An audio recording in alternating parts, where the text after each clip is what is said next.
निषिद्ध का विलोम देखिए, निषिद्ध का विलोम विहित होता है।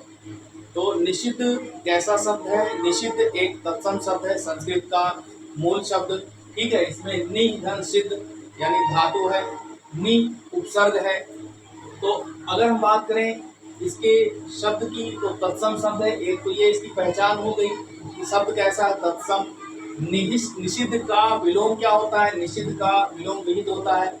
निषिद्ध का मतलब जाने, निषिद्ध का मतलब होता है अनियमित या अविहित, यानी वर्जित, मना किया हुआ, यानी जो काम मना किया गया हो, यानी जिसका निषेध किया गया हो, जिसको ये कहा गया हो कि ना करे, वो क्या होता है? निषिद्ध। और जिसमें जिस काम को करने के लिए किसी नियम का पालन किया गया हो, जैसे यज्ञ वगैरह में एक नियम बता होता है, नियम से कार्य करते हैं, यज्ञों में अनुष्ठान करते हैं, एक एक मंत्र पढ़ते हैं या एक एक उपकरण उसमें डालते हैं, तो उसको कहते हैं जो नियमानुसार किया गया हो, यानी नियम से जो निर्धारित हो, उसे कहते हैं विहित। ठीक है, तो ये भी तत्सम है, दोनों तत्सम शब्द हैं। अब हम बात करें इसकी वर्तनी की, तो कभी कभी आपको निषिद्ध शब्द लिख करके पूछता है इनमें से किसकी वर्तनी शुद्ध है।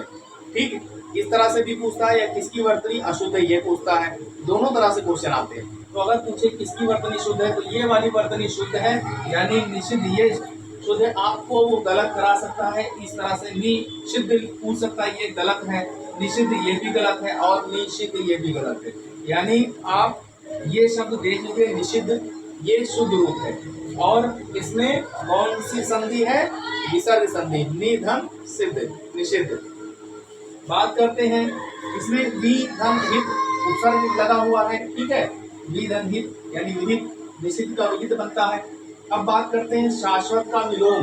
शाश्वत का मतलब होता है जो हमेशा रहे। ठीक है, शाश्वत का मतलब जो हमेशा रहे, यानी हमेशा हमेशा से रहे, तो उसका अनंत नहीं होगा, नश्वर।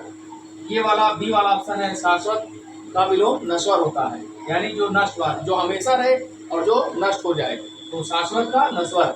चिरंतन नहीं होगा, अनादि नहीं होगा, यानी अनंत का अर्थ जाने, शाश्वत का अनंत नहीं होता है। अगर अनंत का मतलब होता है कि जिसका कोई अंत ना हो।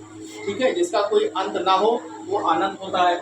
चिरंतन का मतलब होता है शाश्वत, जिसका विनाश ना हो, यानी ये इसका पर्यायवाची हो गया, यानी इसका अर्थ हो गया, यूं कह लिए इसका पर्यायवाची हो गया।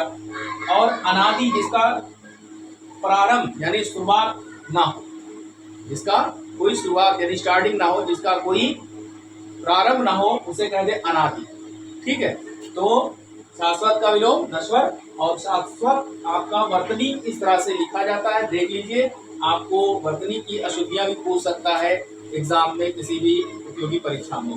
तो आपने जाना विलोम शब्द निषिद्ध का विहित और शाश्वत का नश्वर, और ये भी जाना कि वर्तनी ये वाली शुद्ध है, इसमें ये वर्तनी शुद्ध है। शाश्वत कैसे लिखेंगे?